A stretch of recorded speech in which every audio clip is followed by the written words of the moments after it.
নমস্কার, সুপ্রভাত। প্রভাতের আলো অনুষ্ঠানে আপনাদের স্বাগত জানাচ্ছি। আপনাদের সঙ্গে রয়েছি আমি আজ এশা। আজকের এই প্রভাতের আলো অনুষ্ঠান আমরা ভক্তিগাথার মাধ্যমে শুরু করব। তাই চলুন সদ্গুরুর একাধিক ভক্তিগাথা আমরা শুনে নিই।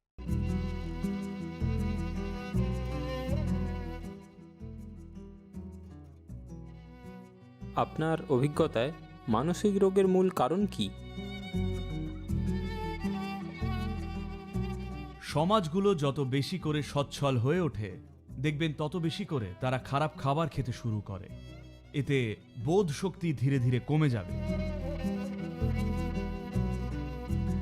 অন্ত্র পরিষ্কার রাখুন, কোলন পরিষ্কার রাখুন, তাহলেই দেখবেন হঠাৎ ব্যালেন্সড লাগছে। বিশ্বাস করুন, আপনার বয়স বাড়ার প্রক্রিয়া যেন প্রায় এগোবেই না।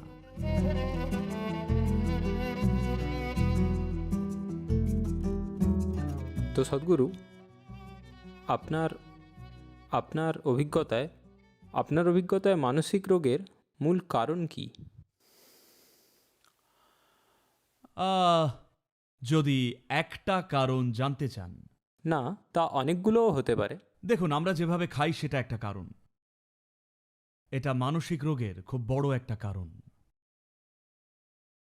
আমরা যেভাবে রাসায়নিক আর হরমোন খেয়ে চলেছি অজান্তেই নানানভাবে, তা আজ এই প্রজন্মের মানসিক রোগ হওয়ার একটা বড় কারণ।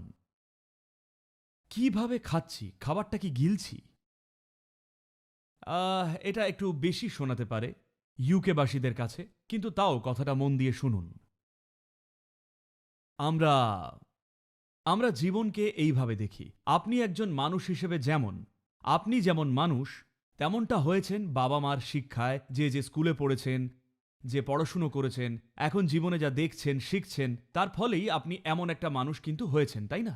এটা অনেক অনেক কিছুর প্রভাবে হয়েছে। তো সবসময় প্রভাবগুলো আসছে, শুধু তথ্য বা চিন্তার আকারেই প্রভাবগুলো আসছে না। জীবন অনেক স্তরেই প্রভাবিত হচ্ছে, শক্তির স্তরেও সে গ্রহণ করে। তো ভারতে কোথাও কিছু গ্রহণ করতে গেলে প্রথমেই কিন্তু আমরা বাবু হয়ে বসি, ঠিক আছে? এখন আমিও সেভাবে বসে, হয়তো দেখতে পাচ্ছেন না, কিন্তু প্রথম কাজই বাবু হয়ে বসা। কারণ আমরা শরীরের নিচের অংশ দিয়ে গ্রহণ করতে চাই না। আমরা সব সময় ভালো কিছু মানেই আমরা সেটা শরীরের ওপরের অংশ দিয়ে নিতে চাই। তাই কোথাও এনার্জিটা শক্তিশালী মনে হলে সেখানে প্রথমেই আমরা পাটা মুড়ে বসি আর হাতগুলো খোলা রাখি। জানেন তো, যোগে দেহকে এইভাবে দেখা হয়। মোটমাট ১১২টা চক্র আছে, আসলে ১১৪টা, তবে দেহের গণ্ডির ভেতরে ১১২টাই। এই ১১২টার মধ্যে ৭টা বিভাগ রয়েছে, প্রতিটি বিভাগে ১৬টা করে। এই ৭টাই বর্তমান বিশ্বে চক্র নামে পরিচিত। এর প্রথম ৩টে হল আত্মরক্ষার জন্যে, আর একেবারে মাঝেরটা হল দুটো মাত্রার মিলনের প্রতীক বা ইঙ্গিত। আর এর থেকেই, এই অনাহত থেকেই আত্মজ্ঞানের প্রক্রিয়া শুরু হয়। তাই সেই অর্থেই কিছু জিনিস আপনার নির্দিষ্টভাবে গ্রহণ করাটা গুরুত্বপূর্ণ। খাবারকে ধরা হয় খুবই প্রাথমিক স্তরের প্রভাব হিসেবে। কিভাবে গ্রহণ করছি, কি গ্রহণ করছি, সেটাও গুরুত্বপূর্ণ। আজ আমরা যা গ্রহণ করছি, বর্তমানে সমাজগুলো যত বেশি করে সচ্ছল হয়ে ওঠে, দেখবেন তত বেশি করে তারা খারাপ খাবার খেতে শুরু করে, যা ভারতের কোনো গ্রামের মানুষও ছোঁবে না। খুব অত্যাধুনিক শহরগুলোতে সেগুলোই খাওয়া হচ্ছে। সেই ধরনের খাবার মানে প্রায় সব কিছুই যা পশ্চিমী সমাজগুলো আজ ব্যবহার করছে, তা কম করে হলেও ৩০ থেকে ৬০ দিনের পুরনো।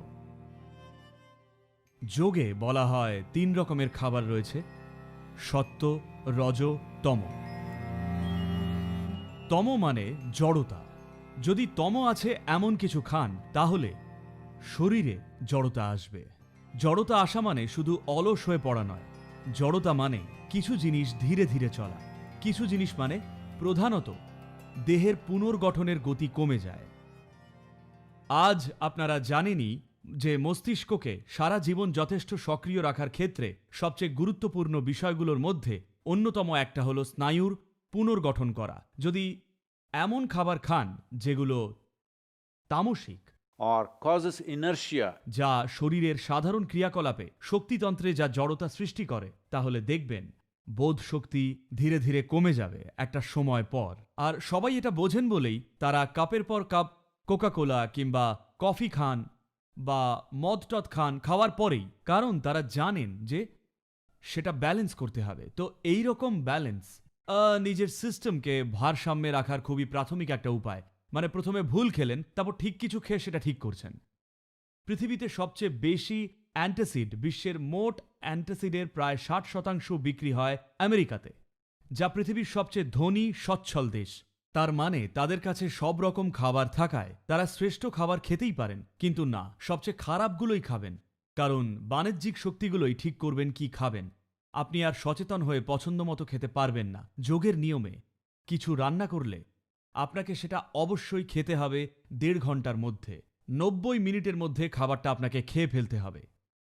তার চেয়ে দেরি হলে আর খাবো না, কারণ ওতে তমোহ গুণ বাড়তে থাকে, Inertia will begin to happen. জড়তা আসতেই থাকবে। পরীক্ষা করতে চাইলে করতে পারেন, খুব তাজা কিছু খান 1 সপ্তাহ, তারপর এমন কিছু খান যা প্রসেস করা, বা 1 মাস বা 2 মাস ধরে রাখা, তারপর খান। You will see দেখবেন দেহের সতর্কতার মাত্রায় বদলটা স্পষ্ট অনুভব করবেন। কিন্তু এটা কোষের স্তরেও হচ্ছে। কোষের মধ্যে এইরকম হয়, আমরা একে বলি ওজস। এর কোনো ইংরেজি শব্দ নেই। যদি যথেষ্ট ওজস তৈরি করেন, যা শক্তির এক অভৌত মাত্রা, এতে শরীরের প্রতিটা কোষ আবৃত থাকলে বিশ্বাস করুন আপনার বয়স বাড়ার প্রক্রিয়া যেন প্রায় এগোবেই না। কোষের স্তরে আপনার বয়স প্রায় থেমে থাকবে একটা অনেক লম্বা সময় ধরে। আমার উপরেও কিছু পরীক্ষা করা হয়েছিল, আর তারা বলেছেন যে আমার কোষের বয়স নাকি 25। হ্যাঁ, আমি এখনো 25-এর মতোই, সেই একই পরিমাণ কাজ করে চলেছি, ওজন এবং সবকিছুই এখনো একই রয়েছে। এটা অলৌকিক জাদু নয়, কিছু মৌলিক বিষয়ে সামান্য সরল মনোযোগ দিলেই সব মানুষের পক্ষে এটা সম্ভব। খাবার নিয়ে আরও বলি, বিরুদ্ধা আহার বলে একটা ব্যাপার রয়েছে। তার মানে যদি একটা জিনিস খান আর আরেকটা কিছু খান যা তার বিপরীতে কাজ করে, তাহলে আপনার মধ্যে একটা যুদ্ধ চলে। জানেন কি, পরিপাক প্রক্রিয়া মানে মূলত অ্যাসিড, ক্ষার ইত্যাদি রসায়নের ক্রিয়াকলাপই। যেমন ধরুন, যদি চর্বিযুক্ত কোনো মাংস খান, শুধু মাংসটা খেলে তেমন ক্ষতি হয়তো হবে না, কিন্তু সঙ্গে যদি ভাত আর ঘি খান, যাকে বলেন বিরিয়ানি, সেটা খেলে বড় রকম ক্ষতি হবে, কারণ এই দুটোর একসঙ্গে বনিবনা হয় না। ঠিক এই জন্যেই যে কোনো আমিষ খাবার আর দুধ ও দুধের কিছু একসঙ্গে খাওয়া হতো না, কারণ একসঙ্গে খেলেই দুটোর বিরুদ্ধেই কাজ করবে আর নিজের মধ্যেই একটা যুদ্ধ সৃষ্টি করবেন। যোগে বলা হয়, খাবার যেন আপনার পেটে 2.5 ঘন্টার চেয়ে বেশিক্ষণ না থাকে। 2.5 ঘন্টার মধ্যেই যেন বেরিয়ে যায়, আর আপনার পেট যেন খালি লাগে। খিদে লাগবে না, পেট খালি থাকবে, আর সেটা ভালো। আমরা চাই আপনার পেট সবসময় খালি থাকুক, কারণ খালি পেটেই সবকিছু ভালো চলে। আর কোলনের স্বাস্থ্যের আজকাল তো আমরা একেবারেই যত্ন নিই না। কোলন পরিষ্কার করে যদি না রাখেন, মনের ভারসাম্য বজায় রাখা খুবই কঠিন হবে। তাই আয়ুর্বেদ এবং সিদ্ধাতে প্রথমেই রোগ আছে বললেই সে রাতে ঘুম না হোক বা কিছু অসুবিধাই হোক বা হালকা যে কোনো মানসিক সমস্যা থাকলেও প্রথমেই বলবেন পেট খালি করুন, অন্ত্র পরিষ্কার করুন, কোলন পরিষ্কার করুন, তাহলেই হঠাৎই দেখবেন ব্যালেন্সড লাগছে। তো ঈশা যোগ কেন্দ্রে দিনের শুরুটা হয় নিম আর হলুদের গুলির মতো আকারের ছোট্ট বল খাওয়া দিয়ে। এটা আপনার দেহতন্ত্রে যে প্রভাবগুলো ফেলে তার অনেকগুলো দিক রয়েছে। একটা তাৎক্ষণিক উপকার হলো এটা আপনার এই খাদ্যনালীটাকে পরিষ্কার রাখবে। পরিষ্কার বলতে দেখুন, এই অঞ্চলটা জুড়ে এখানেই কিন্তু সর্বাধিক অন্য জীবেরা বসবাস করে। তো এই খাদ্যনালীটার মধ্যে অণুজীবদের একটা মস্ত বড় দল রয়েছে। এদের মধ্যে অনেকেই আমাদের বন্ধু হয়ে গেছে। আমরা ওদের দৌলতেই বেঁচে আছি, ওদের দৌলতেই খাবার হজম করতে পারছি। শরীরের প্রচুর কাজই আছে যা ওদের দৌলতেই ঘটে, কিন্তু তবুও অনেকেই আছে যারা আমাদের ক্ষতি করে। নিমের বিশেষত্বটা হলো, বিশেষ করে যখন এটা হলুদের সঙ্গে খাওয়া হয়, যদি এই দুটো জিনিস একসঙ্গে খান, তাহলে শরীরের যে বেশিরভাগ জিনিসগুলো আমাদের অদরকারি, যে জিনিসগুলো শরীরের ক্ষতি করতে পারে, শরীরের মধ্যে যদি কোনো রকম পরজীবী থাকে, এই সমস্ত কিছুই নির্মূল হয়ে যায়। এতে সব ঠিক হবে না, কিন্তু এটা শরীরে সেই প্রাথমিক অবস্থাটা এনে দেবে, যাতে ওষুধ খেলে বা সঠিক প্র্যাকটিস করলে সেটা ঠিকমতো কাজ করে বা সারিয়ে তুলতে পারে।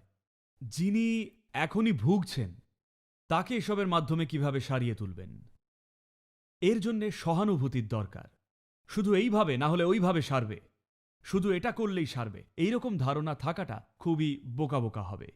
কারণ মানব দেহ সেইভাবে চলে না। বিচার করতে হবে কি করলে সবচেয়ে বেশি ভালো আর কম খারাপ হবে। শুধু বেশি ভালো কম খারাপই করা সম্ভব। আমার মতে চরম সমাধান কারোর কাছেই নেই যে এটা করলেই অমনি সব মানসিক রোগ সেরে যাবে।